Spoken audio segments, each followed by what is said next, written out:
It's it's my pleasure and honor to be giving this talk in this lecture series. First of all, thank you for a very kind and very warm introduction. But Dr. Kaul has, I mean, he's also a longtime friend. So he was very kind in saying all these nice things. But I mean, I am actually a very simple researcher. And today you will see my perspective on what I have learned through my journey to where I'm today. And as Kaul said that, okay, I probably meticulously planned all my career moves, but you will soon find out it was not the case. So it's very hard to predict anything in research, right? So yes, and it's a very nice morning here in Washington, D.C. And as you can see from my wallpaper, the U.S. Capitol Hill, this is during the good times before all the news you guys would have heard about what happened last year, right? So let me share my presentation.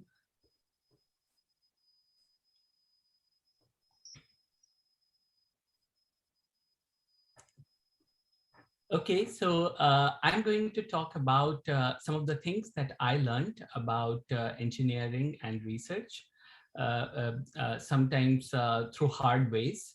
And I would like to share this general advice with all the students who plan to take up the career in research or plan to continue doing things that they are doing in engineering, because not all the engineers, they end up pursuing engineering later on, right? So some reflections while preparing this talk, some reflections reminded me that I myself missed some of the key elements in research when I was in my undergraduate years. And my focus today is on bringing out some of those highlights that you guys should not miss when you are in your undergraduate program. So this is more like a it's not a very strict format of talk, and I would prefer if we can have a little bit more interaction later, questions that you may have about your career in research and engineering at this time, or you would like to pursue this career later. We can discuss those things as well. So just a brief description about what I do technically. So I'm a senior fellow at the Army Research Laboratory campus here near Washington, D.C. Apart from that, I'm also an honorary research fellow at the University of Luxembourg in Europe. And I'm on the board of two very promising startups. One is Hertzwell in Singapore, which works on building radars, hyper-resolution radars for autonomous vehicles. And another one is Aura Intelligent Systems in Boston, which is working on 5G radars. Previously, I obtained a PhD from University of Iowa in electrical engineering, along with simultaneously working on my master's in mathematics. And before that, I had master's in electrical engineering from Colorado State. Of course, as you know, I did my undergraduate in the Hamirpur. And in between, I had a postdoc in Technion, Israel. I was a Viterbi postdoctoral fellow there, and I followed it up with National Academy's Distinguished Fellowship here in the US. I primarily interact with IEEE societies, mainly Aerospace and Electronic Systems Society, where I'm one of the editors of their flagship Transactions journal. I'm also very active in International Union of Radio Science. It's almost a 100-year-old institution. Some of you might have heard of Jagdish Chandra Bose. He was one of the members when this was started many years ago. I'm currently vice chair for Commission C, which is devoted to radio communications and signal processing areas. and I'll take up as chair from 2023 onward. So some of you might have guessed that my research interest is in radar systems, and I explore its, in my research, I explore its connections with signal processing, electromagnetics, communications, and remote sensing. And just because radar is a very interdisciplinary field, it often takes me to not just these areas that I have mentioned here, but even to the areas of science, for example, atmospheric science. If you're working with the radars, you deal with atmospheric scientists, and so on and so forth. So we come right to the topic. What is the first thing that they never told you about becoming an engineer or becoming a researcher? And I was thinking about it, and I just this morning I decided before this talk to actually Google that we often search about okay, which is the best engineering school, how to crack exam X or exam Y, how to get into some top engineering school and so on.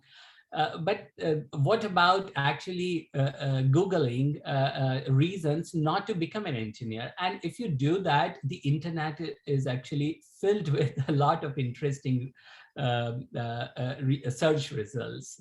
So there is this blog which is devoted to all the reasons not to go for graduate school. So of course, they are not saying you don't go to college, get your basic undergraduate degree, but after that, not to do any higher degrees. There are 100 reasons. They are currently at number 98. And this was updated, this blog was updated last time in 2018. And if you start looking for reasons not to become a researcher, not to become an engineer, it's actually a very depressing, there are very depressing articles devoted to this. And in fact, isn't that true that in our country, I'm referring to India, many engineers, they complete their undergraduate degree, but they rarely pursue engineering afterward. A lot of them, they go for IAS, many of them, they do MBA, or there are some outliers going into politics. There are politicians who have been engineers. Some have even gone to doing movies, as we know, or some have made music and so on. So a number of engineers, they complete an undergraduate degree, but rarely pursue the same career afterward. So is there even a reason to become an engineer? So if you think about all these reasons, it turns out that what all these cases they lack is a serious motivation to be an engineer. So not, okay, I'm seeing some, okay, something on my slide, I think from one of the participants.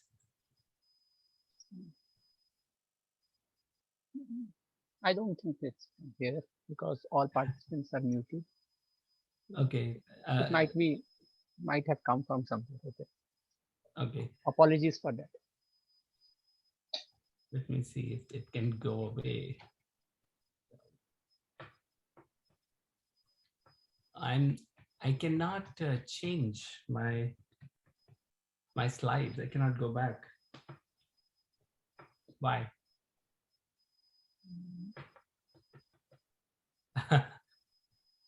You can reconnect if possible. Maybe do a stop share and do a, okay.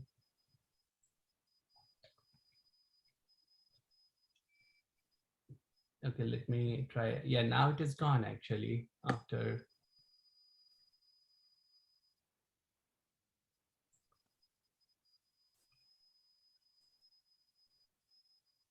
Okay. Yes, so in all these cases, it's either lack of motivation because people, they go into engineering many a time not by conviction, but by compulsion, because everyone, all of their other friends are applying for engineering schools. so they want to apply as well. So there's a lot of peer pressure, and very rarely there's a conviction that they really want to do engineering. Sometimes it's just that they go to the counseling session after they have secured a decent rank in the entrance exam, and then it turns out okay, they cannot get stream X, so they choose a stream Y and they somehow just continue with it. So there could be compulsion. uh, After you get an admission to the school, there may be lack of motivation to actually continue the same areas. Sometimes it's lack of exposure as well, because your interest in a subject or in a field is sometimes directly proportional to how well you understand it. And if you do not get a very good exposure or understanding of that subject, there is less chance that you will actually keep on pursuing that area. So multiple reasons that people may not become an engineer, or even after completing an engineering degree, they may not pursue that same technical field. And a lot of that could be related to motivation. So the first thing in engineering and research career is to actually look for what you like, what kind of problems you like, what kind of field you would like to choose, and keep yourself motivated to pursue it. And many a time, the environmental factors may not be very suitable for you, so you will have to work very hard to actually keep yourself motivated. And there's this quote from this Woody Allen movie, Magic and Moonlight, and it says that happiness is not the natural human condition. So motivation just doesn't show up. You have to actually work to get motivated. You have to do something. Either you get the company of the right people and that doesn't have to be just friends, but colleagues who are very inspirational. That could be motivating. For some people, motivation comes from solving problems. They solve one problem and then the next and then the next. It's like in soccer, when a player makes one goal, he's motivated to make another goal, and so on. So it's the same thing in research. You attack one problem, if you are able to solve it, you're motivated to continue on to the next, and so on.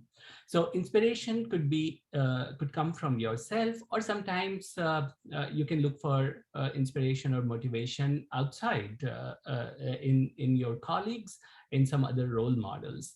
So this is something that you have to really work toward, because in research, many a time you're working alone on many problems. Yeah, and even if it is a collaboration, there is something that you have to do on your own as well in a collaborative research.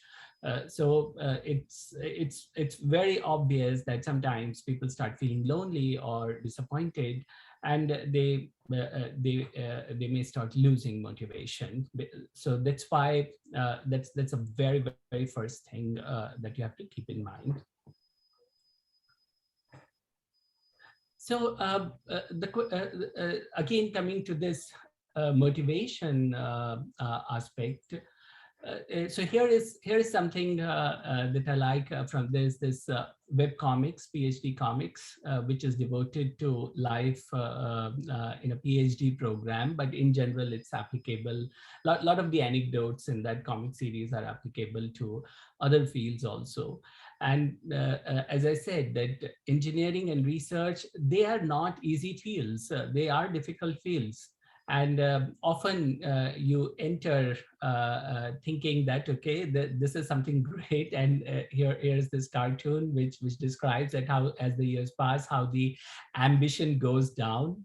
And it's if you actually follow this, it might happen, but then it's really something of it's a comic series, so it is supposed to evoke some laughter, but it does happen to many students that they are very enthusiastic in the beginning, And then if they get one setback, maybe one paper doesn't get published, or they are unable to secure admission in school X or school Y, they become very disappointed, and they start giving up. So if you start giving up in research, because research in any case, as I said, there is no definite path for research. So you have to remain steadfast, and you have to continuously work on solving problems. So and it's not just about solving the problem, but even in your career, choosing a good school, securing admission in certain degree programs. Sometimes not all of them may come true, but you still have to keep yourself motivated and keep trying. So this is where I would like to quote this very wonderful quote by Nelson Mandela, which says, "It always seems impossible until it is done." So it may all appear very impossible. Think about where you were a few years ago, when you were in high school, for example. Did you ever think you will go to the same college where you are today? Did you ever think that you will crack an entrance exam?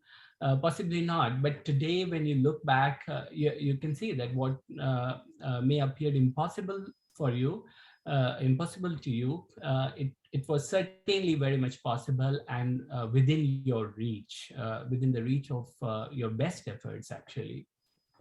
So it's motivation is one, and then comes remaining steadfast in your goals and not giving up, no matter how much impossible it may appear at that point of time.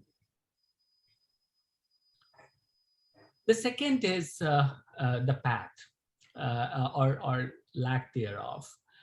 So just like Colser was saying, that meticulously planning career moves, but actually, if you look at into how research is conducted, and again, here is one example from my these favorite comics, PhD comics, where the research is supposed to look like this.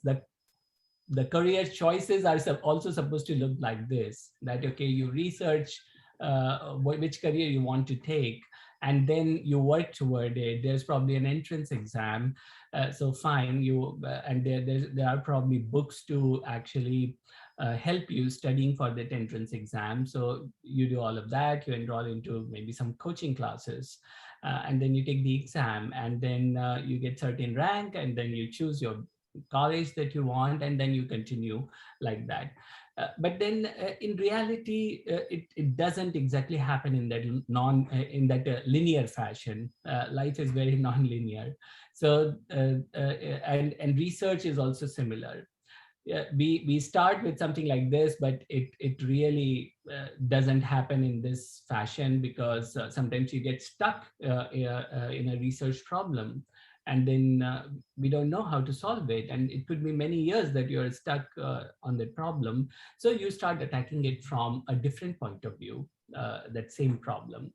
Same with your career choices. You may not get college A, but then you may try for college B, which was probably not your best choice, but then it may still help you in attaining your career goals. There are many ways to actually solve a research problem, many ways to achieve a particular career goal.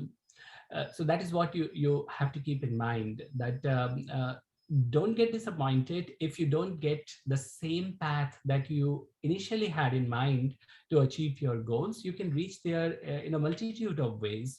There are always multiple paths, right? So, and same thing in research. Many ways to solve a problem. Sometimes many ways to attack a problem, not from this one perspective, then another perspective. Also, research has become very multidisciplinary these days.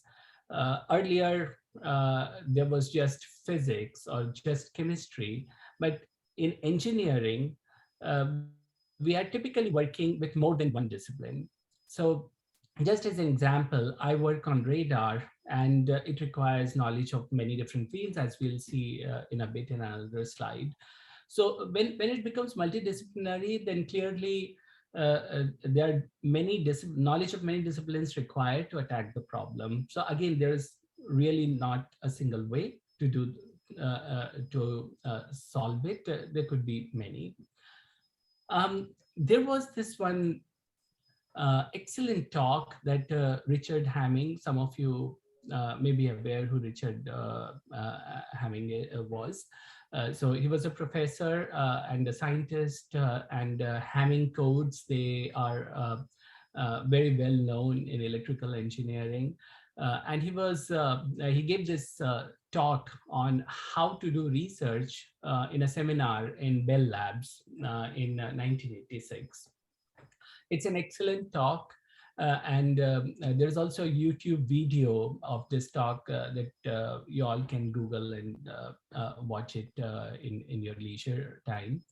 And in this, he first presented a few opening remarks, and then there is a very long Q&A from the staff at Bell Labs, and Hamming tries to answer those questions.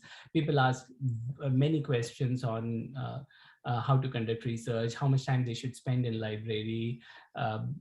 If they have become older, would that hinder with the research? Because one of the observations that Richard Hamming makes in this talk is that if you look at Nobel Prizes, then the science Nobel Prizes, they have usually been awarded to scientists who did that work when they were very young.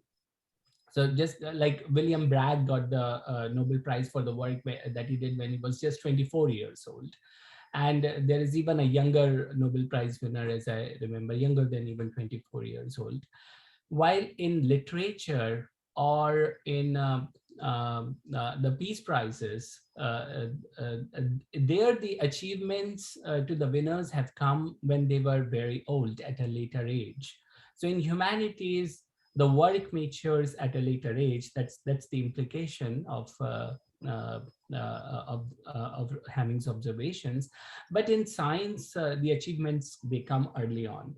Now, of course, there is no hard and fast rule about this. And I mean, another example is that in mathematics, the top prize is the Fields Medal, which is given to candidates until they are 40. So if you're above 40 and a mathematician, you cannot be eligible for Fields Medal. Because again, in mathematics, it's kind of an unwritten rule that most of the achievements, they come when the mathematicians are younger. And a very interesting a counter example of this happened a few years ago when a mathematician named Yitang Zhang, he published a paper which came very close to solving the twin prime conjecture. And you can Google about what twin prime conjecture is. It remained unsolved for many, many years. Yitang Zhang solved the weaker version of twin prime conjecture. And no one knew about him. Because it was not like he was regularly publishing his research or participating in conferences. And then it turned out he was about 56 or 57 years old when he published this. And he had not published in a very long time. And he was not even a full professor. He was a lecturer in a university in New Hampshire, a small university in New Hampshire. And that was very surprising. But he was working on that problem for several years, decades, and he was able to solve it. And that is a counter example of so the Fields Medal Committee was naturally quite amazed, and it was a riddle to them how to honor this achievement of this mathematician, because he was above 40 years old. So clearly they didn't change the rules, but they invited him to give a plenary talk during the ceremony. And Yitang has received several other awards afterward, and now he's a full professor in University of California in Santa Barbara. So of course there are exceptions like that. So Richard Hamming, he answered a lot of questions that researchers asked in this talk, and I'm not going to go over all those questions, and you can either read the transcript and watch this wonderful talk. But one of the observations that he made here, which I have put on the slide, is um, he said that every 7 years one should change their research topic. And he says, make a significant, if not complete, shift in your field. Now, how he came to this figure of 7 years, I don't know. Uh, and maybe that 7 years is probably not a very optimum number either today, because this was in 1986. Now, the research is even more rapidly changing these days. So people change their topics even far quickly, very well established researchers. Um, so, of course, focus is important in research, and depth is also very important. When you pursue a problem, you should not just scratch the surface of that problem. You should study it in depth, and try to address many different aspects of that problem. But then this change of the field, I think I won't recommend a complete change in the field, because first of all, theoretically, that is impossible. I mean, I'm doing electrical engineering today. Tomorrow, I cannot just out of a sudden start doing civil engineering after 7 years. So I don't think that kind of a shift is recommended. But what is recommended is look for new problems, constantly look for new problems. So if you're looking for new problems, then all the work that you have done till this date, what happens to that? Should you just discard it? I mean, I would recommend you just build upon what you have been doing so far, and choose a related problem, but which is different than what you have been doing so far. And then after a few years, you choose another related problem. In due course of time, your current problem and the original problem that you started with will be actually quite different, but still there is a story in how they are connected, right? So again, we come back to the question about the path. There is really no specific path, because you don't know what new problems will come up in your field. The problems are continuously changing. So you can never be sure about the path. All that you can be sure about, that this is the problem that I have today, and I'm going to do an in-depth research on this problem. Maybe a few years later, I'll have a related problem that might interest me. So again, don't change the field just because someone said so, that do this in 7 years or 3 years or X years. Change it when an interesting problem comes your way and you would like to attack that problem. So don't do it just for the sake of it. Only when you have mastered your current field or your current problem, and then move on to something next, which is exciting for you, not because someone said so. So a good example of this multidisciplinary fields that we have been talking about is actually my research area, which is radar. It's a very multidisciplinary field. And the two main feeding rivers for radar, they are signal processing and electromagnetics. So pretty basic. I mean, we deal with signals in electrical engineering, electronics, and computer science as well all the time. And electromagnetics, it's such a such a steadfast discipline for several centuries. So radar actually draws from these two fields. It's an amalgamation of this, but in practice, there are even more wide variety of disciplines. So it's not just those two rivers joining one big river. The actual picture looks like this. So a radar engineer interacts with computer scientists because there are a lot of supercomputing related problems in radar. Atmospheric science. So when we work on weather radar, which is what my master's thesis was about, then there is a lot of atmospheric science component that goes into it. You have to understand the raindrop shape, the dynamics of different weather phenomena like tornadoes or storms. Physics is obviously inherent to radar because of electromagnetics. We also have field, so biology as well. So these days we have radars which are used to monitor vital signs of human beings, like heart rate, or blood, the heart rate or the respiratory rate, and so on. So there is a biological component to that as well.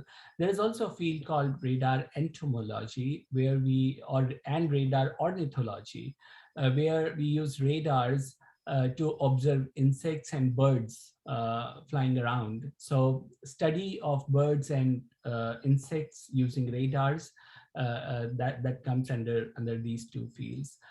Statistics, hydrology. So civil engineers, they work on a field called radar hydrology, and this is where I did my PhD in Iowa. It was actually a civil engineering lab with just me as one of the very few electrical engineers working in that lab. So radar hydrology is a fusion of civil engineering and electrical engineering.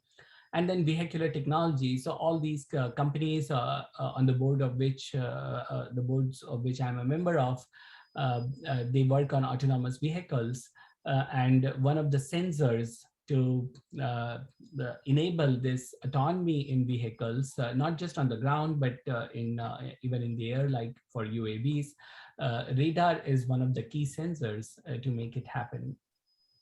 And then mathematics, a lot of nice applied mathematical problems, they have origins in radar.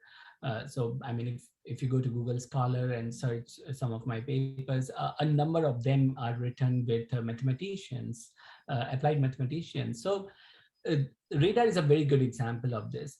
But even in general, the nature of research has changed from very individual focus to more collaborative. So just look at Nobel Prizes. If you look at Nobel Prizes until like 1930s, usually only one scientist will win a Nobel Prize in a particular field. When Einstein won the Nobel Prize, he was just one scientist who won it, and several other people as well. But increasingly after 1930s, and especially more so in past 50 years, Nobel Prizes are being shared every year between two or three scientists. And that is because the nature of research has become very collaborative. There are collaborations between different disciplines, collaboration between different expert areas, and collaboration between different countries as well. So as a researcher, you have the luxury or privilege to actually collaborate across the world. That is one of the beauty of this field, because researchers don't look for national boundaries. When there is a nice problem, people from across the world, they come together to address it. And the current ongoing crisis of COVID pandemic is a very good example of that. That there is a lot of collaboration happening between different countries, especially between researchers, health researchers, vaccine researchers, and even in signal processing. Now we have a field called signal processing for virology. So all these collaborations are happening, and it's a great example of collaborative research. So and this is really a good thing, I think, for research, free flow of ideas, fusion of different fields. We definitely need that. So when you have something like this, then again the question comes back to, okay, what is a good path? Should I study atmospheric science to work in radar, or should I study hydrology so that I can do electromagnetics later on? So there's no clear answer. So you only decide what interests you today, pursue it, and if you keep on studying that field, at some point of time, you will start collaborating with researchers from different disciplines. And there are a lot of examples of people who started with, let's say, civil engineering and ended up doing PhD in electrical engineering. You will see a lot of those examples, actually. So how to start? Again, although there is no path, but there's still a few things that you can keep in mind. And one of the things is to make yourself useful. So what do we mean by make yourself useful? It is essentially build your skills, constantly build your skills, identify what you lack today in your resume, in your skill set, and then work on it. So, for example, at some point of time in my career, I realized that I did not have enough mathematical skills, not enough to actually do research that is expected of me in while addressing certain problems.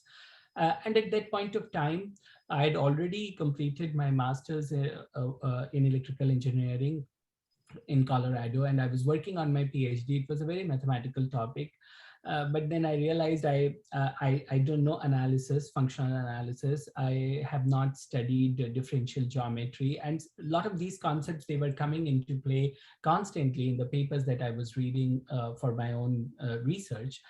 At the time, I decided to do a master's in mathematics to actually fill that gap in my knowledge. And even though it was at a much later part of my PhD, and PhD is already very stressful, it requires a lot of dedication. And then to do this another degree, a lot of my friends told me, okay, this is literally the biggest mistake that you are doing, Vijay. But it was really needed. I knew I needed to fill that gap in my resume, and I decided to do it. I had a lot of support of my teachers at that time. And although it was, those were probably the one of the most stressful semesters when I was concurrently doing this master's program. But today, actually, I can tell you that it has helped me a lot to build that skill set, to make me conversant in that particular mathematical language. So it's very important to build skills, and this is a lifelong process in research. You're constantly reading, so it's not like uh, you complete your PhD or you become a researcher and then you stop building these skills. This is a lifelong process. So because new technologies, they come up constantly, new theories, they are proposed constantly, mathematical or in engineering, and you have to make yourself conversant with those new developments all the time. So this process never stops, both in engineering and in research. And by engineering, I mean if you are working in a really in a technical field and not taking up management and so on. And even if you take management, I'm sure they have their own new courses that they enroll to, or new types of techniques that they are learning. So this is something that you have to internalize, that building your skills all the time is very important. And there is this very interesting quote I read in Forbes magazine once by Farah Gray, who is one of the women entrepreneurs. There was a profile about her, where she said that build your own dreams, or someone else will hire you to build theirs. And this happens when you're not building your skills constantly, when you're not realizing what is missing in your own skill set. Then someone else identifies what you're useful for and just hires you for that, and then keeps you boxed in just that particular skill set. So if you want to realize your dreams, it is your job to actually find out what are your weaknesses, and it is also your job to work on them. And this is a lifelong process to be a successful researcher, to be a successful engineer. I mean, in general, you can say that about any other field, that, even to be a successful movie star, you should always take up some challenging roles. But then in research, this is like a daily process. Almost every day you find out something new that has come up in research, and you have to identify if that is something you would like to take on, and you have to spend time in learning about it. So this is where I was talking about how I worked on this, and how I started identifying what is missing in my profile, and I should actually address it. So when in my NITH stay, in when I was in second year, then that's when I participated in this technical festival And at that time, we did not have Nimbus or any technical festival in NIT Hamirpur. We had not started it yet. So we used to go to neighboring colleges. And in my second year, one of my friends, he suggested, okay, let's go to this technical festival in REC Kurukshetra. At the time it was REC, now it is NIT. And it was called Literati. And I thought, okay, we are just in second year. We know nothing. We have just completed very basic courses so far in the first year engineering. So what can we actually do? What kind of research paper we could write? And it's in any case, we don't know much about research, so it's not going to be a proper technical paper. That will be just a presentation on some papers that we'll read. But then my friend really persisted, and he said, no, we can still do something. Let's try it. And that's when we thought, okay, first thing we have to do, that we should do is to go to the library and then start searching for some nice topics.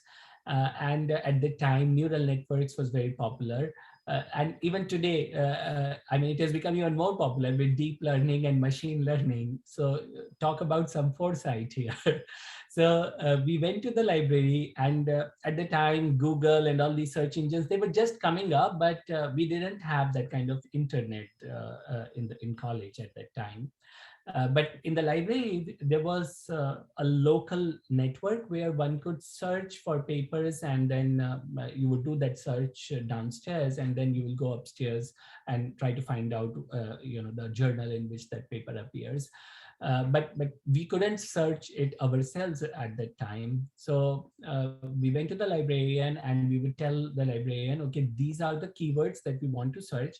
He will search for it, and the next day he'll keep the printout ready for the search results. And then we will go through those search results, and we'll see, okay, probably these are useful. And sometimes nothing is useful, so we have to ask him again, okay, can you search this?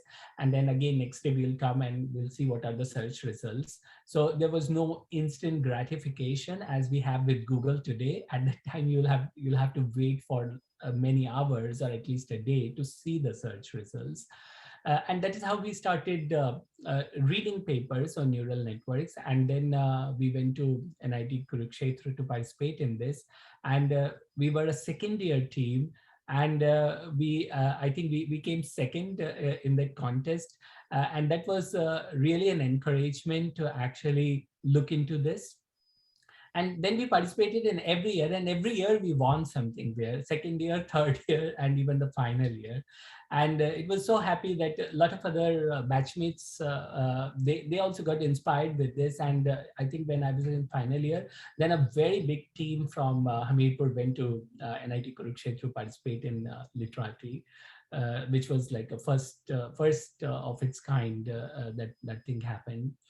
And then in 2002, I did my first conference paper with one of the faculty mentors in Hamirpur, Dr. Chandel. And this was in 2002 in BDAC. And at the time, I was quite nervous. I traveled from Hamirpur to ISC Bangalore. And I was just this very young student from Hamirpur coming to ISC for the first time. And I had my presentation scheduled in a session where all these other professors were giving a presentation. There was no other student. I was very nervous, but after I completed it, again, a sense of achievement I could feel. It was very inspiring to be there. And that's when I started feeling like, okay, this is something I would like to do. I would probably like to pursue research. But again, I did not know what will be the right way to do so. So in 2003, I joined this radar lab in Bangalore. Again, a serendipitous occurrence. I mean, I did not I did not decide that I would work on radars when I was even in my final year. Even when I joined DRDO, I did not know that I would like to do radar or not. There were so many other fields that one could pursue. But they put me in this radar lab. And when I started working there, then I started liking that field. But then I soon realized that I can only do more or less an engineering or a hardware contribution with the current skill set that I had, which was just an undergraduate degree and some programming. And I soon realized that I cannot really do research in this field unless until I get a PhD in electrical engineering. And that's when I started working on applying to graduate schools and for my higher studies. And in 2007, I came to US to pursue my master's in electrical engineering. Also, that was in weather radars. So there was a change of field because in DRDO, I was working on military radars. Now it was weather radars, but it was all good. You have to change the field, but go to a related field so that you get knowledge of different fields. So it was a good thing. And then after that, I went to University of Iowa to complete my PhD there. And at the same time, as I mentioned, I decided to do a master's in mathematics. After that, I interned in Qualcomm in San Jose in California, and then Mitsubishi Electric Research Lab near Boston in a town called Cambridge, which is where MIT and Harvard, both universities are situated in Cambridge. So I interned in those two places, then went to Israel for my postdoc in Technion, and then came back to US as National Academy's distinguished fellow and in the Army Research Laboratory. And through all of this journey, my own goal was to plug in the gaps in my expertise, to identify my weaknesses, and then find a way to actually overcome those weaknesses. So it was not like this was a well-defined plan. It always depending on what I think I'm missing today. And even today, sometimes if I have to take a new course, if I have to learn something new, I try to actually enroll in those courses. When we go to conferences, a lot of my colleagues, and I also teach tutorials on certain radar topics, but sometimes I also enroll in the tutorials taught by my other colleagues on those topics. So it's a constant journey of overcoming your weaknesses, trying to know what you did not earlier. That is how the research field is. It's constant learning and reading. So we come to reading. So as I said, constant reading is important, right?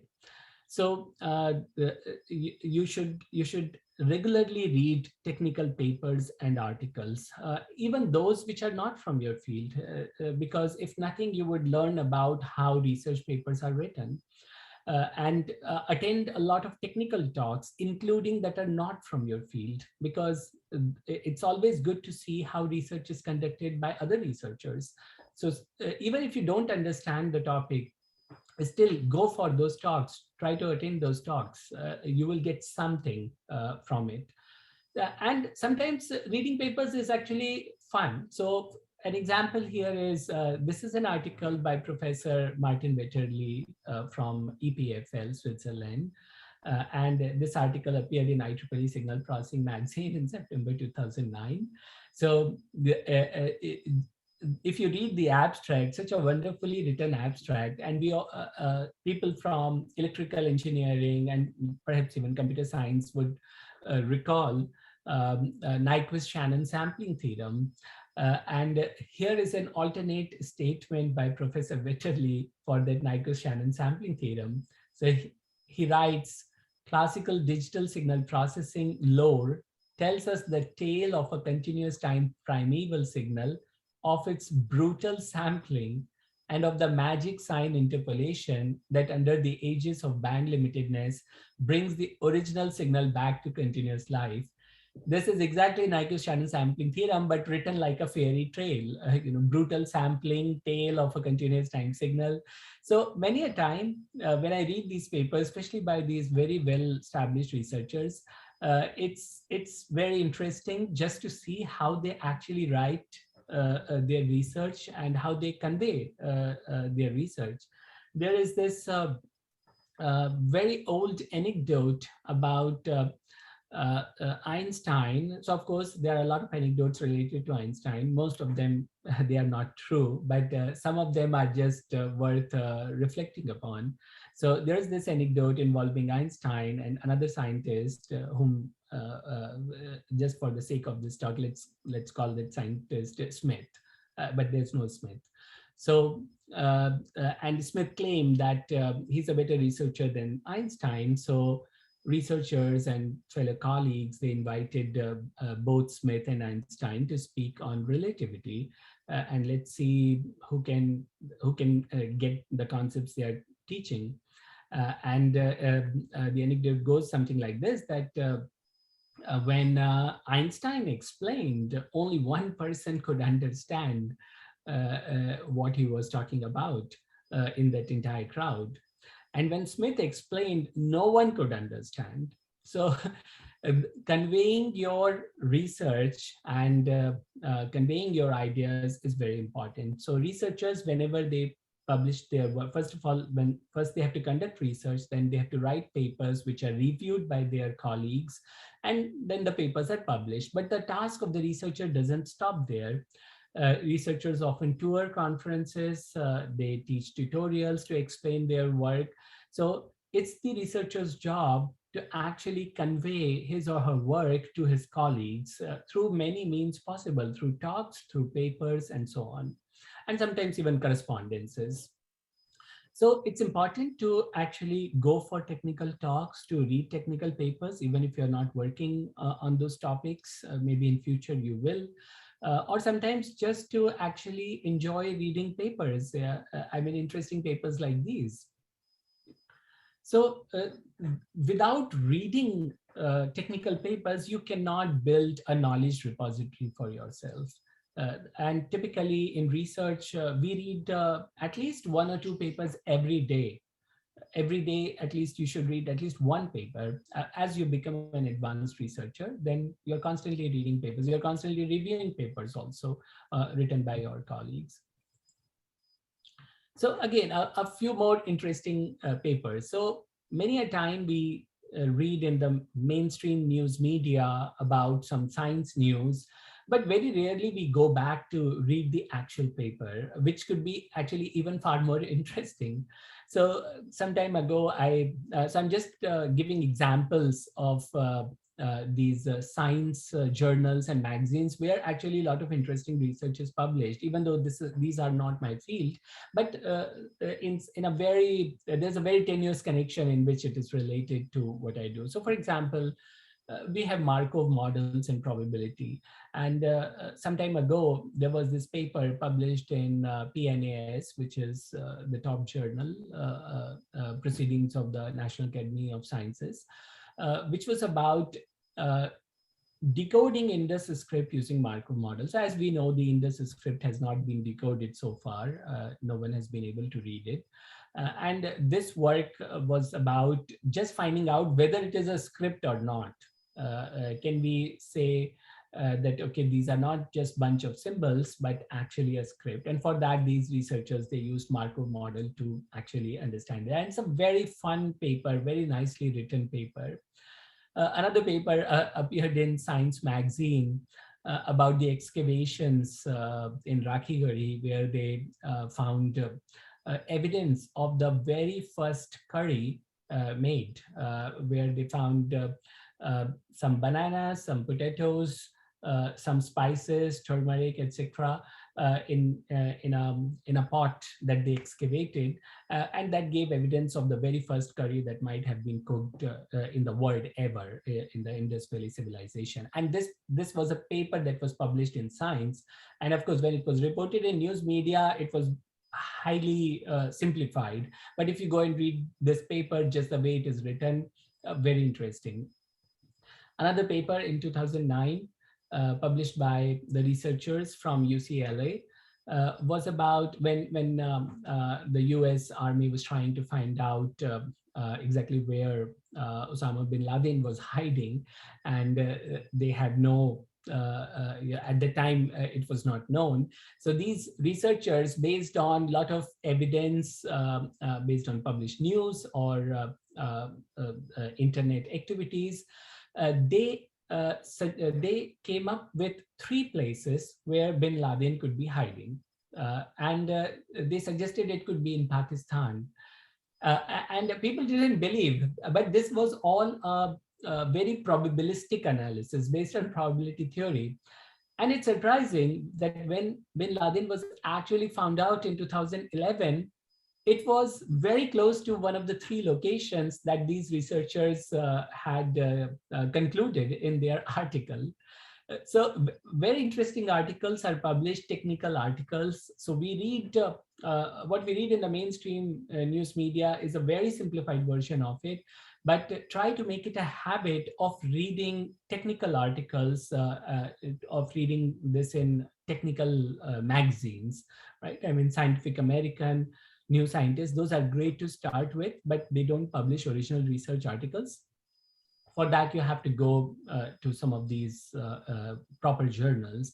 And these are general science journals, but you can also start reading your own technical, the publications in your own technical area as well. For example, in electrical or electronics engineering or even computer science, we read ACM or IEEE journals. Another important part of becoming a good researcher or engineer is uh, choose good teachers. You have to work with the best in your field wherever you are.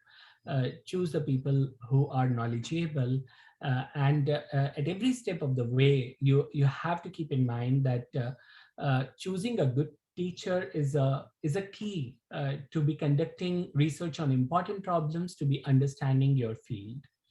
And it doesn't happen just like that. I mean, you won't get good. It's sometimes not like that. You get to choose the good teachers all the time, because those teachers are also selective. They may not choose you. So first, you have to. That's why I talk about filling the gaps in your resume, to prepare yourself, to build yourself, make yourself useful, so that when you encounter excellent teachers, they also choose you as their mentee.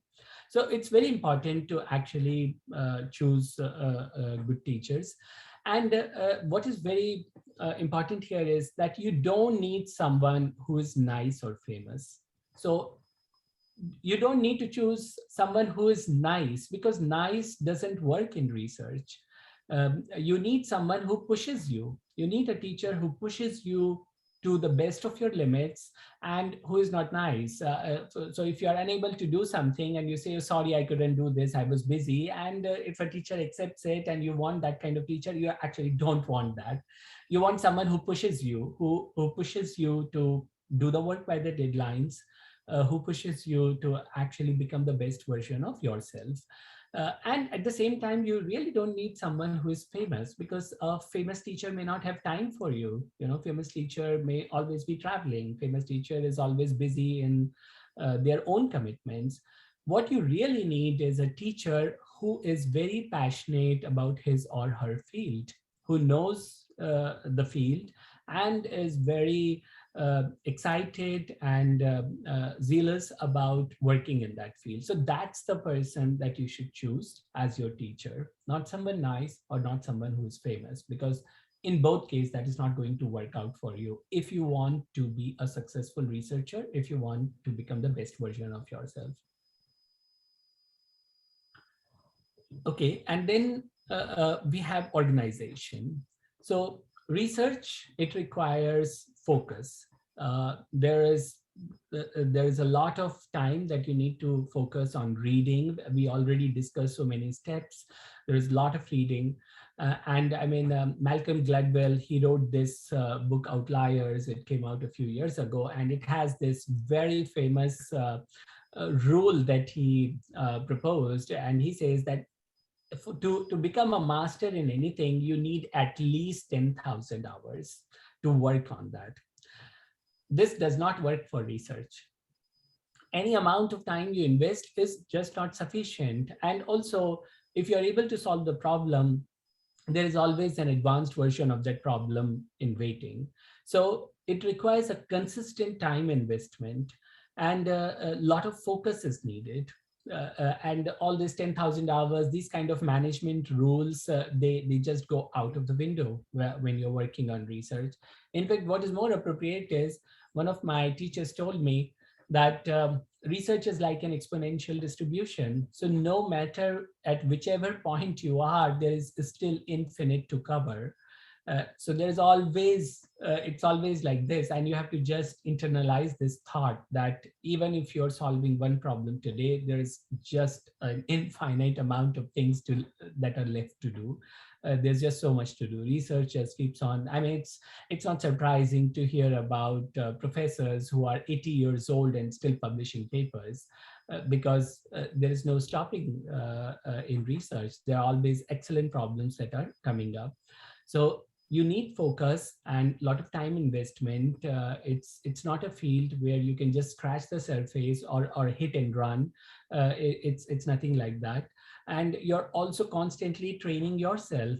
At no point of time one could call themselves as an expert on that topic, because there are always new things that are coming up. And my final piece of advice is try to be happy. So even though in research, we have talked about all these things, how difficult it is and how such a long process it is and so on.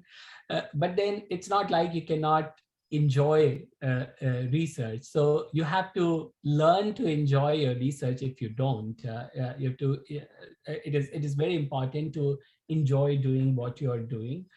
And not do it reluctantly, because if you do it reluctantly, in any case, you will not get that much far.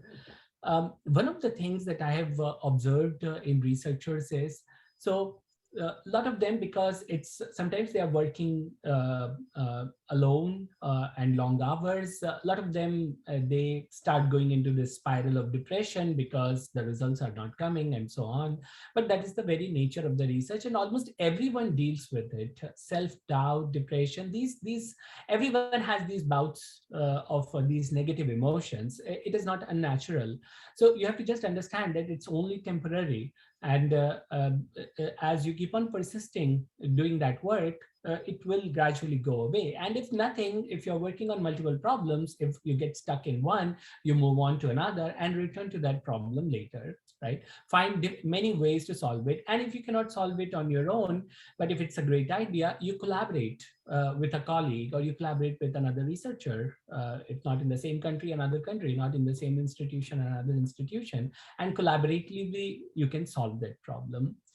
Uh, Getting desperate, that's probably the worse than even depression, because desperation is not going to again give you the results. But what is really worst is the anger, and Hamming also talks about it, that for a scientist to be angry, that is like the worst thing, because again that will not give you the results. So when you conduct research, you have to conduct it with a calm mind, with a positive mind. It's actually very important. And one of the things that I've noticed, and which has become very common in our research areas these days, and in general in our society, is the rise of high conflict personalities. So these are personalities who pick up fights. They're very, very high conflict, and also tend to be extremely successful. And that's why people are drawn to those personalities to collaborate with them, even though at a later stage they might get abused or might get harmed by those personalities.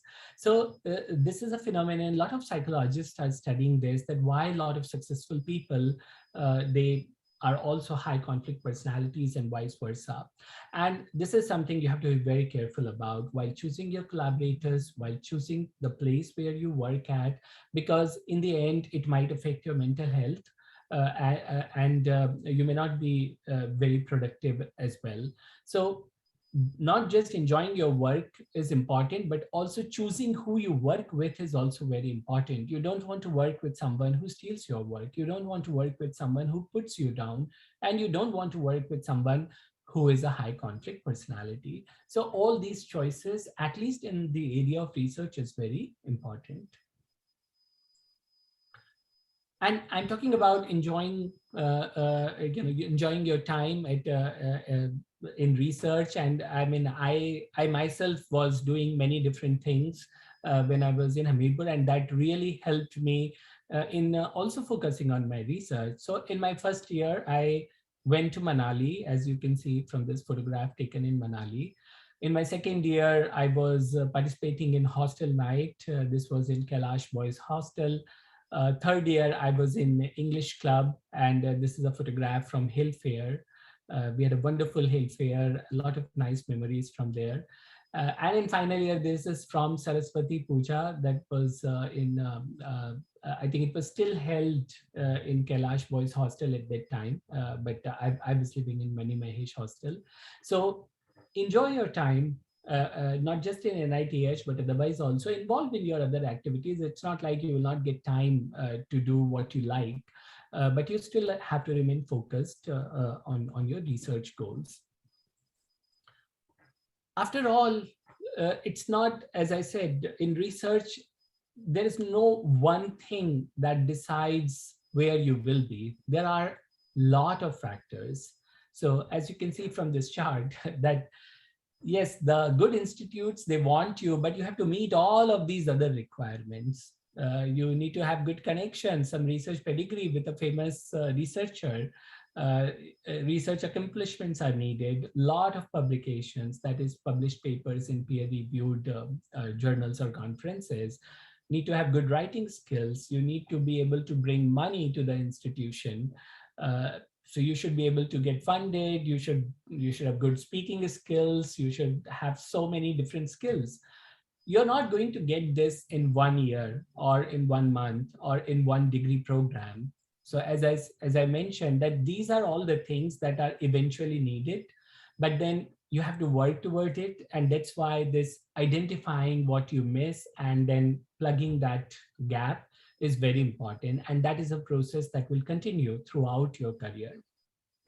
And as you can see, one thing that a lot of organizations look for these days is the social fit.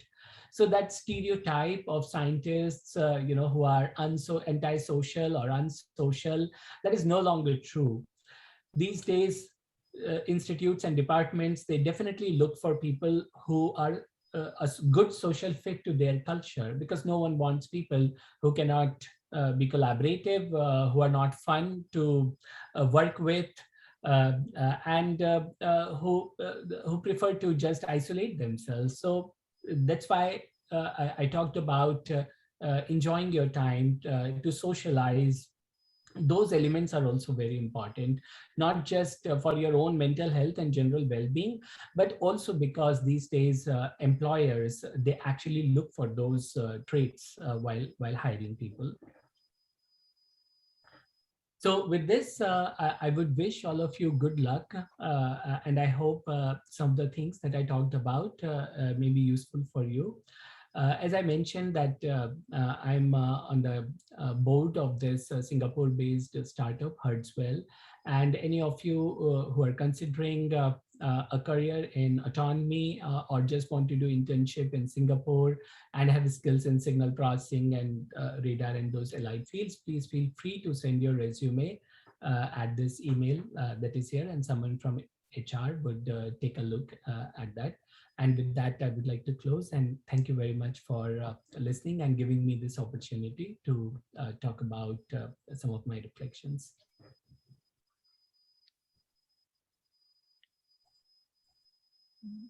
Now the session is open for any questions from the audience side. You can go on to obviously ask any questions which Dr. Mishra will be eager to answer.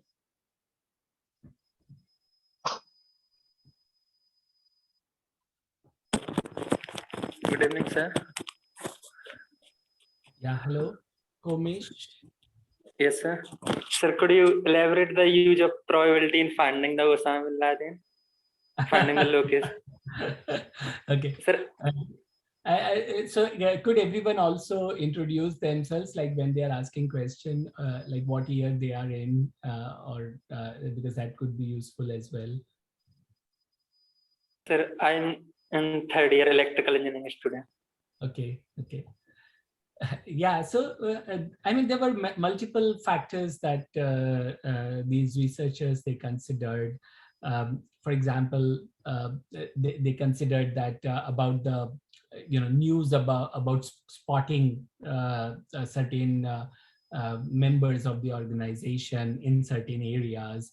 Then the activity of military around those areas. So they studied a lot of news clippings, what was being reported in the news. And they also studied possibility of different routes from Tora Bora. What are the outlets? Because it was thought that bin Laden was hiding in Tora Bora caves in Afghanistan. So there are only certain routes that you can get out from there. And then they also considered how far he could go if he escaped Tora Bora. So combining all of this in a probabilistic model, they came up with these three areas. And they were actually quite precise. And it was just unbelievable. People thought it was really funny that they could really pinpoint 3 or 4 locations, literally houses, where they thought that he was hiding. And when he was found, he was actually not very far from one of those 3 locations. So yeah, it was a combination, because not everyone in that the authors of the paper, not all of them are mathematician. One was a sociologist, another one was a political scientist, and only one was mathematician. So they combined all these sociological factors with this probabilistic modeling to actually zero on the latitude and longitude where bin Laden could be there. It's actually a very short paper if you read it, but the conclusions are very interesting. Thank you, sir.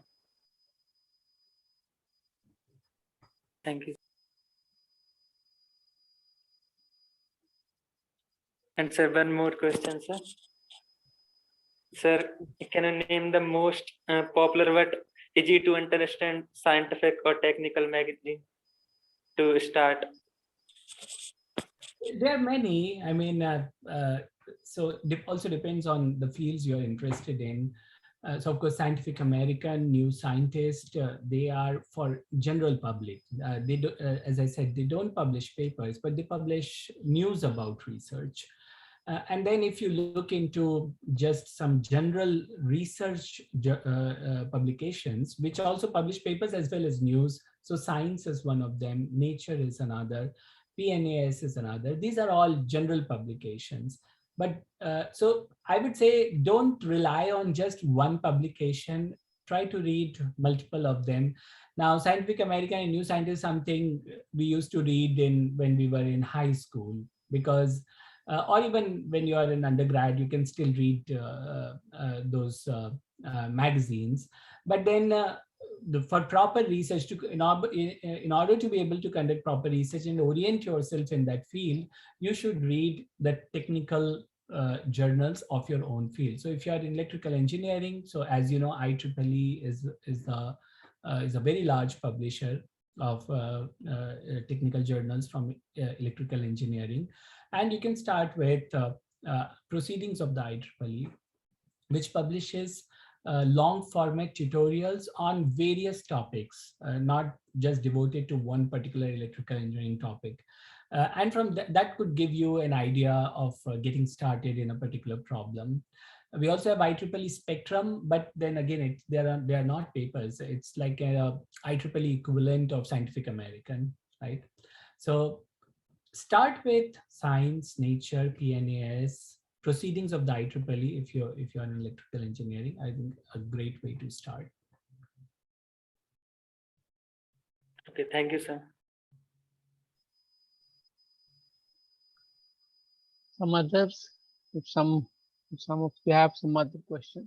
Okay, I have some questions in the chat box. So, but it's like a direct message, but I can read it. It says that a lot of us want to go for further studies in foreign places, but the roadmap and the financial burden that comes along with it is often daunting. Can you please share your process of getting a master's, any exams, fees, application process, etc.? So this from a second year electrical engineering student, because he directly messaged me. I'm not reading out his name. I don't know if he wants to be identified or not. So yeah, so I came to US literally more than 15 years ago. So obviously by now the process must have changed. And I came here on a scholarship, and my entire PhD and masters, all degrees, they were funded through some scholarship or the other. So yeah, I mean that financial burden wasn't there. Of course, there was an initial financial investment while taking the exam, or just booking a ticket to come to the US, but it was not that much. So and a number of students also come here. They take loan, at least for their first year, and after that they are able to secure some funding and continue with their graduate studies. Because as far as the PhD program is concerned, if it is not funded, you should not do it. And in general, here in the US or in Europe, it is always funded. So because it's a long degree, right? I mean, it's a very long program. It takes many years. So typically, PhD is always funded. Masters may not be, especially if you're doing masters without a thesis, which we call masters by coursework. That may not always be funded. And for that, a lot of students, they take loans and come here, pay from their own pocket, but after they get a degree and they get a job, then they try to pay off the loan in a couple of years. Yes, but today, exactly what is needed to prepare, what is the fee, I'm not exactly aware of it. But I remember this, and this is again many years ago, my only investment was in paying for the application fee. Usually universities had anywhere from $100 to $200 per application. And then for the exam, you have to take GRE. At least at the time we were taking GRE. I don't know if it has changed now. So GRE or TOEFL, which are, I mean, if you have done engineering exam, those are fairly simple, I would say, except for the English part, because some of us may not be very familiar with that language. So you have to work on it. But as far as the mathematics part of that exam is concerned, it's very simple. It's not even like class 11th or 12th level. It's really class 10th, or lower than that. At least that's how it used to be at that time, and I have no reason to think that it has drastically suddenly become advanced, because GRE and all those are also for the American students. Even they have to take some of those exams. And here, by until the high school, the level of mathematics is not as intense as it is in India. But by the time undergrad is completed here and undergrad is completed in India, the two are of the same level. And of course, the PhD and master's program in the US, they tend to be way more advanced than a lot of other countries. So yeah, so just coming back to the financial burden part, if you come for masters, if you go for masters to most of the foreign countries, not all of them are funded, especially if you are doing it by coursework. If you're doing it by thesis, then more likely it may be funded, but again, it's not guaranteed. PhDs are more or less funded. So that's why I come to this: choose good schools, because if you choose some good schools, they always fund their PhD students. Because they have a lot of money. Big schools always have a lot of money. But if you go to any nondescript university just because you want to come to US, then it may not be funded, and even after you complete it, there may not be a good path for the future career. So choosing good schools is very important in this process. Okay, there's another question by another student. If we want to do research in India, then what institutes we can go for? So, okay, that is a very good question. Although I'm not in India now, I'm just thinking of answering it from my life when I was in India. And I mean, we don't have that much. I mean, of course, it will be unfair to compare the two countries. But in India, if you want to do research, you go to academia, right? I mean, you go for your higher studies in all these other institutes, go to academia. That is one place to conduct research. You can join research institutes. So of course, DRDO, CISR, ISRO, they're called research organizations, but it's not like they publish papers. it's more or less like an engineering research in DRDO or ISRO if you want to build something. So that is another way, an alternate way of looking into how to conduct research. But there you're very specific, you're building something there. And then there are all these science institutes, CISR, etc. But obviously, as an engineer, you won't go to CISR. And then there is corporate research. So like Microsoft Research Center in Hyderabad, they conduct a lot of interesting research on even mathematical issues. So I would suggest academia is one where you can conduct research, and academia gives a lot of freedom. You can work on whatever problems you want. Government institutes, as I mentioned, not just the research institute, but these organizations like ISRO, DRDO, and then corporate research. Okay, another question is, what is the first step to go for research for those students currently in second year of BTech?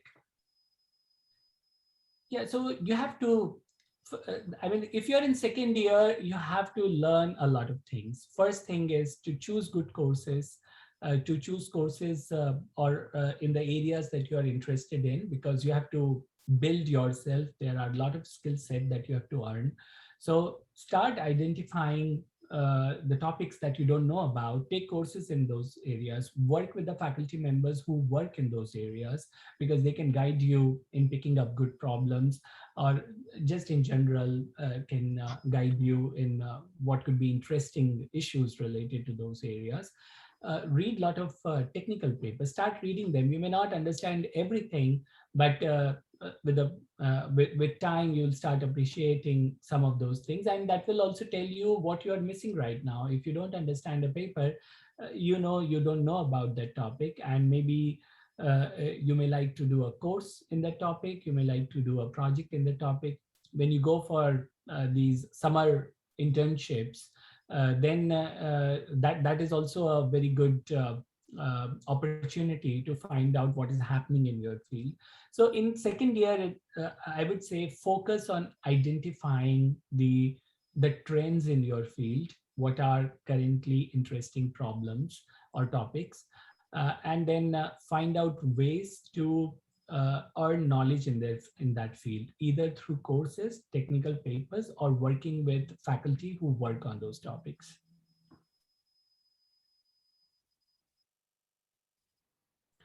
Okay, another question. So everyone is sending questions on chat box. People feel more safe to ask anonymous questions. We have gone on to keep it very open. Earlier, the audience were muted because we didn't want any sort of interruption. But now we have opened it for everybody. They can directly ask it. So probably that might be one reason, but it's open for everybody. Okay.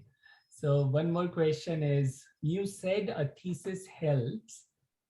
Can projects have the same impact as well? So I don't understand the question. He's probably asking that the impact of major project which you have in your undergraduate, is it also happening the same type of impact which a PG thesis or say PhD thesis will have? No, not really. I mean, thesis is because in a thesis you publish papers and you work on that problem for a longer time. So clearly, if you're working on something for a longer time, you understand it better. And when you actually write a paper on that, like write your own original paper on that, which is the requirement of most thesis programs, once you write it, you also understand your field better, because a lot of students, including in research, and I used to remark this to some of my faculty mentors that, oh, this student is really good, he knows this and that, but then they never got a PhD, those students, because they never wrote down their research. So writing your research is very important to, as I said, conveying your results is very important. So when you start writing down a paper, you actually start understanding your research even better. So without publication, without spending an adequate amount of time, it's difficult that you will be called an expert in that area. So that's why we have PhD programs, because after PhD, of course, think about it as a huge circle, which is like the whole knowledge of the mankind, and then zoom in into an arc, like 1,000 times. And within that arc, again, select a smaller mini arc and then zoom it again 1,000 times. And then zoom it, zoom again 10,000 times more. That is the problem that you're working on. And then once you push that arc a little bit, like probably zero point 0.1 micron, that is the contribution you make in your PhD to the entire knowledge that the mankind or the humankind has. So and to do that, all of this process that we are describing, a lifelong process of building yourself and all of this. And now compare something like that with a project, with a major project. So it doesn't have the same impact. Even a thesis has a minuscule impact on the knowledge, on the technical knowledge. And when you're doing a project, you're most likely building something or demonstrating something that has already been done, most likely. And probably you're not publishing a paper. So if you publish a paper as a part of your major project, then it is definitely some contribution. Publishing a paper, whether in a conference, international conference, or a international peer-reviewed journal, then it has some impact. But again, you worked on it just for 6 months. So how much headway could you make in 6 months when just to move that, a micron of an arc by another micron, it takes like 5 or 6 years of PhD. So and by publishing a lot of papers, then in 6 months it's very difficult to say that a project will have the same impact as thesis. It won't. But you can make it more impactful by working very hard on it and trying to actually publish a paper based on it. You can make some impact. Okay, another question is, I want to ask, what should we do to enhance our knowledge in the field of signal processing so that we can get an internship in this field at undergraduate level? At which side we need to focus more on research paper or simulation software? Can you please tell us some sources from where we can explore signal processing? Okay, so it's a very broad question, and I mean, I'll just give a broad answer because for very detailed discussion, it will take even more time of everyone. Yeah, so signal processing or any field you take, first you do a basic course. So you're at an undergraduate level, do a signals and systems course, and after that, try to, if it is available, try to do a course in DSP. Many a time these courses may not be available in some institutes, right? I don't know if it is available in NIT Hamirpur today or not. When I was studying, it wasn't available. When I went and joined DRDO, then I took that course in evening classes in IASC. And I did this for 2 years. I took about 5 courses in IASC. In the evening, I'll go and do this. That's how I prepared myself to go to the US, because otherwise, if I would have come to the US without studying some of those things already, it would have been very difficult here because everyone else was familiar with that. So if the course is not available in the college, then today it is not that difficult. Today we have internet, we have so many online courses available. You have MIT OpenCourseWare. I mean, there's just so much knowledge. You have Coursera, you have Udacity, you have Khan Academy. I mean, there's so much, there are so many resources available online today that it's no longer, it should not be a hindrance if something is not available directly in the college. So the first thing is to do courses to build yourself and understand the theory, because theory always comes first. I mean, yes, simulation software is fine, but it's a mathematical field. So you first have to prepare yourself to understand the theory. So focus on that first, signals and systems, and then at least digital signal processing. Those two things, those two courses you should study.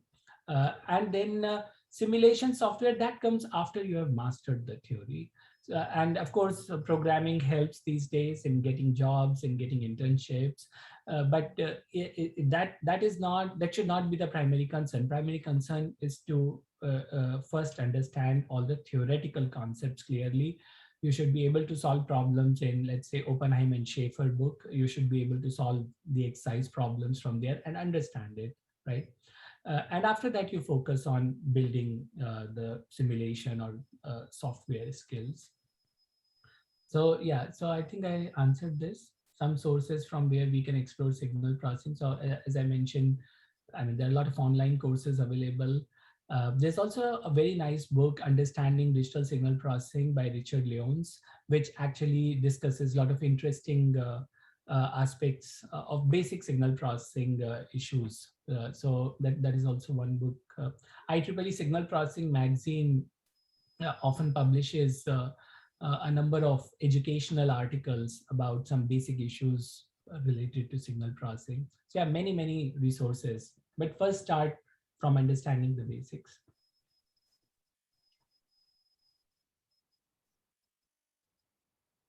Okay, I don't see any questions in the chat box. Anyone else wants to ask questions using microphone?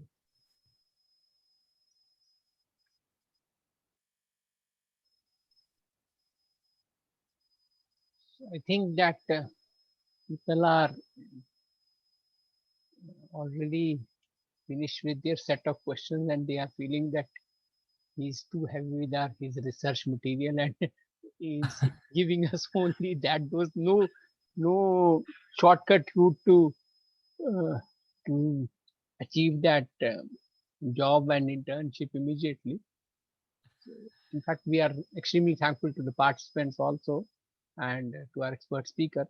But to formally thank Dr. Mishra, I'll request Mimansa, the coordinator of this entire activity, our student coordinator, to give a formal vote of thanks to Dr. Mishra, and then we can close the session after that.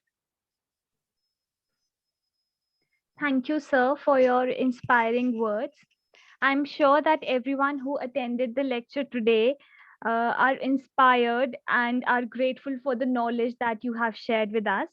Hearing one of our own achieving their pinnacle not only gives us hope, but motivates us to follow our dreams with an even greater passion. And so, on behalf of Office of Dean Alumni Affairs and Resource Generation of NIT Hamirpur, and all the students, I heartily thank you for sharing with us your journey and enlightening us by imparting your wisdom. Thank you, sir, so much. It was a great honor. Thank you. Thank you very much. Thank you, KVM, again for being with us. So kind of you for sparing your valuable time and being with us. I hope that these people will be sharing your mail IDs with anybody who is going to contact us, and you will be generous enough in providing your inputs and insights and whatever little help you can provide them. And these younger fellows will be gaining a lot from you in near future also through various interactions which they can carry on one-on-one with you in future. So with that, we'll try to close the session. Anything you expect from our side, from you, which you want to improve, want us to improve in NITH so that the things become better.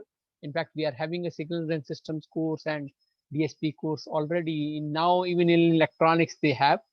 We had that course in electrical engineering earlier in your times, but Bharat Bhushan sir. Yeah, he used to teach it, and now it is also available in electronics.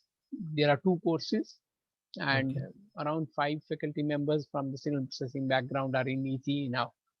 Oh, perfect. Great. So next time you happen to be in India, we'll have your company, and hopefully we'll have a technical expert lecture from you in your when you physically visit the institute. So with that, look forward to that. Yes.